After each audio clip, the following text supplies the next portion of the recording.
All right, so it is 11:39 p.m. at the time of me recording this, which is not super late, but it's later than I usually record one of these.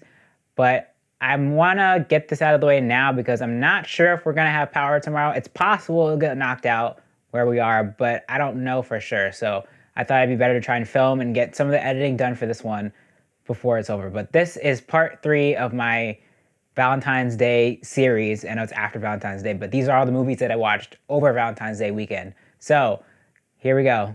Number 3. Barb and Star Go to Vista Del Mar was directed by Josh Greenbaum and stars Kristen Wiig and Annie Mumolo. Lifelong friends Barb and Star embark on the adventure of a lifetime when they decide to leave their small Midwestern town for the first time, ever. So for this movie, I had to read the IMDb description because I actually don't want to give away too much about it.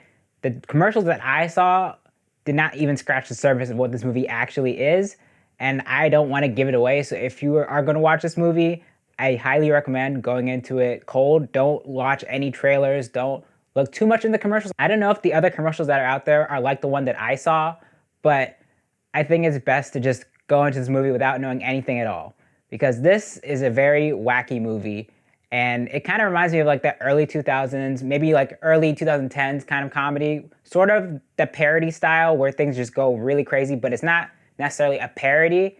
I mean, I think they are in a way making fun of just the vacation kind of movies, but overall this is more of an original story and it goes in a very crazy direction that, again, I don't want to give away. First of all, performances were really great. Kristen Wiig and Annie Mumolo were great on screen together.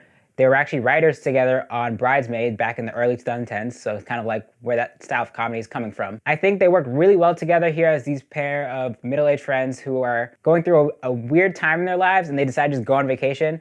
They're very quirky. They're very almost innocent, but also not innocent. It's a weird balance. It's also interesting to see how these characters interact with people from their town and at the resort. There's also a fun comedic performance from Jamie Dornan, who kind of ends up in a sort of love triangle with Barb and Star.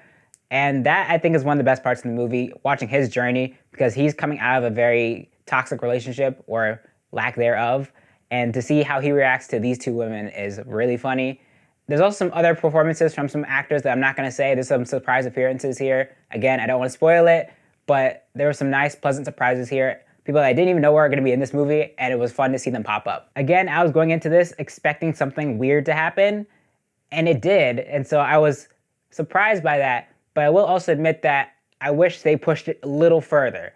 I sound like one of my art teachers when I say that. I think the concept, at least the introduction of what this movie really is about, was done really interesting, and it pulled me in instantly, but then it kind of slowed down for a second, and then we kind of get back into the groove of what's really happening at this resort. And I think when they explain why this thing is happening, it was funny, but then I'm like, oh wait, that's it?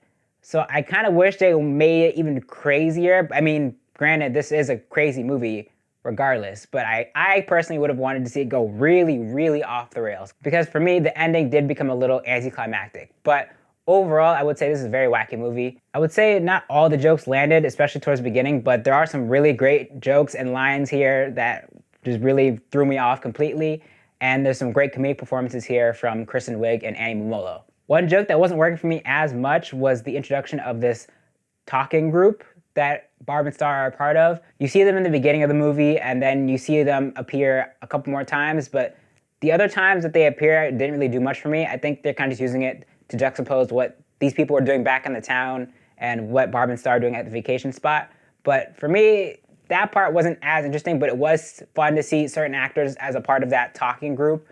But otherwise, I feel like the movie could have been the same without it. This is definitely one of the wackiest movies of the year, and I think it is going to build up a fan base over time. It may not be as big now, but I definitely can see it being a big meme machine in the future, and people are going to be going back to this movie because it's just so weird. And again, it's good to go into this movie cold with no knowledge of what's really going on until you actually watch it. The verdict. I think Barb and Star Go to Vista Del Mar is a great time. Like I said, don't watch any trailers, just watch this movie. It is $20 right now on VOD. If you want, you can wait till it gets a little cheaper. Maybe it's going to be like $5 at some point.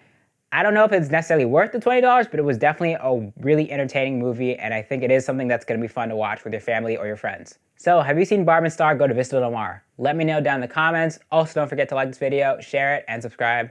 Thank you for watching. I will see you in the next one.